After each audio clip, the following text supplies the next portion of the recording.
महाराज जी सबसे बड़ा पुण्य क्या है? सबसे बड़ा पुण्य क्या है? सबसे बड़ा पुण्य, देखिए पहले तो कि पुण्य बड़ा और छोटा है नहीं। पुण्य जिस कोटि का हमारा कर्म होता है उसके हिसाब से पुण्य हमें मिलता है। पर सबसे बड़ा पुण्य अगर कहा जाए तो निस्वार्थ सेवा। सबसे बड़ा पुण्य क्या है? तो निस्वार्थ सेवा। किसी असहाय की निस्वार्थ सेवा अगर कर दें तो वो सबसे बड़ा पुण्य बन जाता है। और अगर उसमें भगवत भाव करके करें तो वो सबसे बड़ा पुण्य है। जैसे कि कोई बीमार है, लाचार है, जिसके पास कोई साधन नहीं है कि वो इलाज कराए, या असहाय कोई जीव जंतु है जो बेचारा बिल्कुल लाचार है, उसकी न वो कह सकता है, न बोल सकता है, और न वो खुद उपचार करा सकता है। और ऐसे जीव को या ऐसे कोई व्यक्ति को जो असमर्थ है, अगर आप उसकी आप बीमारी का इलाज कराते हैं, उसकी सेवा कर देते हैं, तो ये बहुत बड़ा पुण्य बनता है, बहुत ही बड़ा पुण्य बनता है। तो निस्वार्थ सेवा सबसे बड़ा पुण्य है। महाराज जी जैसा आपने अभी बताया कि निस्वार्थ सेवा सबसे बड़ा पुण्य है, तो क्या निस्वार्थ सेवा, मैंने कई लोगों से सुना है कि निस्वार्थ सेवा में यह भी स्वार्थ नहीं होना चाहिए कि उसका पुण्य है। हाँ, हाँ, ये बहुत बहुत सुंदर प्रश्न है कि निस्वार्थ सेवा में ये भी नहीं होना चाहिए कि हमें पुण्य मिलेगा। तो अगर हम पुण्य की भावना रख के करते हैं तो भी पुण्य तो मिलेगा। ऐसा नहीं है जैसे कोई भंडारा करते हैं, कोई तीर्थों पर जाते हैं तो ये सोच के कि हमको पुण्य मिलेगा, तो उनको उसका पुण्य तो मिलता ही है। ऐसा नहीं कि सोचने से नहीं मिलता है कि हम पुण्य के लिए अगर कर रहे हैं कर्म तो नहीं मिलेगा, मिलेगा।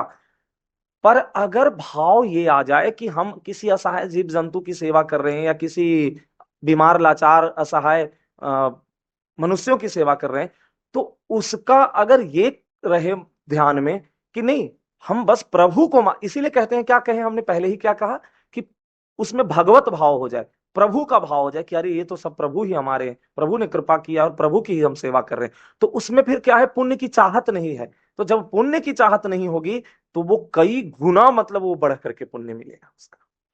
महाराज जी आप धर्म को श्रेष्ठ मानते हैं या फिर हमारे कर्म को जो हम जीवन में करते हैं?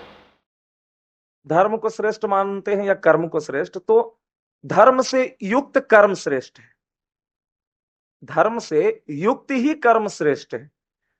अगर जो कर्म, जैसे संसार की जो कर्म अगर किया जा रहा है और जो धर्म संगत नहीं है, धर्म सम्मत नहीं है, तो अधर्म ही हो गया। तो वो फिर धर्म नहीं रहा ना। क्या वो अधर्म हो गया? क्योंकि जैसे धर्म रहित अगर कोई भी हम कर्म करेंगे तो पाप ही वो बनेगा, वो गलत ही आचरण कराएगा। पर अगर धर्म सम्मत और धर्म रहित नहीं होके धर्म सहित हम करेंगे कर्म, तो वो क्या बनेगा? वो हमारा भगवत कर्म बन जाएगा। इसीलिए धर्म के हिसाब से ही कर्म होगा, और धर्म कर्म में श्रेष्ठ धर्म ही है। धर्म कर्म में श्रेष्ठ क्या है? धर्म है। क्योंकि क्योंकि धर्म जो है वो अच्छे कर्म करने की प्रेरणा देती है, वो अच्छा कर्म कराता है, तो धर्म बड़ा है। क्योंकि धर्म से ही कर्म का प्रेरणा मिलती है, और वो भी धर्म संगत, शास्त्र सम्मत। तो कौन बड़ा हुआ? धर्म। महाराज जी क्या हमें जीवन में सब कुछ छोड़ के भगवान के भरोसे हो जाना चाहिए? हाँ, बिल्कुल हो जाना चाहिए, बिल्कुल हो जाना चाहिए। पर सब कुछ छोड़ने में विषय यहां पे आता है कि क्या छोड़ने की बात है और क्या पकड़ने की बात है। अगर हम प्रभु को पकड़ लिए तो फिर मतलब कोई चीज छूटा ही नहीं, छूटा कुछ नहीं। अब जैसे कि कोई गृहस्थ में है, जैसे मान लो कि कोई गृहस्थ में है और गृहस्थ में अपनी वो दिनचर्या करते हुए दिन रात वो ठाकुर की स्मरण, ठाकुर जी की सेवा, उसका चिंतन, नाम जप चल रहा है, तो फिर कुछ छोड़ने की जरूरत कहाँ है? बस अंतर इतना है कि जो कर्म कर रहा है वो भगवान को समर्पित कर दे, वो प्रभु को समर्पित अगर कर दे रहा है, तो फिर छोड़ने की कुछ भी जरूरत नहीं है।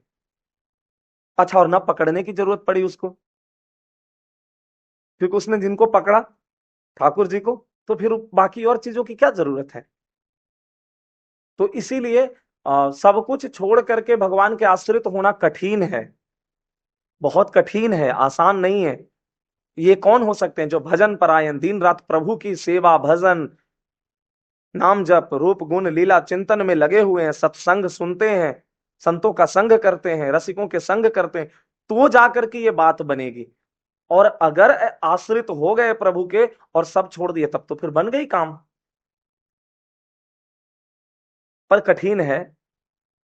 तो कर्म करते हुए, सब कुछ करते हुए प्रभु के आश्रित तो हो ही जाना चाहिए। क्योंकि जब जब जब आप लाख प्रयास कोई काम को करते हो और नहीं होता है, तो आप फिर क्या कहते हो, भगवान देख लेना, भगवान, अंत में तो भगवान के भरोसे ही छोड़ते हो ना।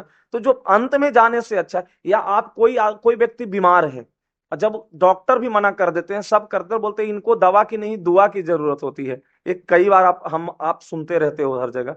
तो क्यों, तब उस समय क्या करते हैं लोग, भगवान के शरण में जाते हैं, हे प्रभु अब तो आपके ही हाथ में है। क्यों, क्योंकि हमें उनके ऊपर अब छोड़ना है, क्योंकि हमारे बस की बात नहीं है। तो जो हमें अंत में करना है वो हम पहले ही क्यों ना कर लें। तो भगवान के आश्रित तो हो जाना।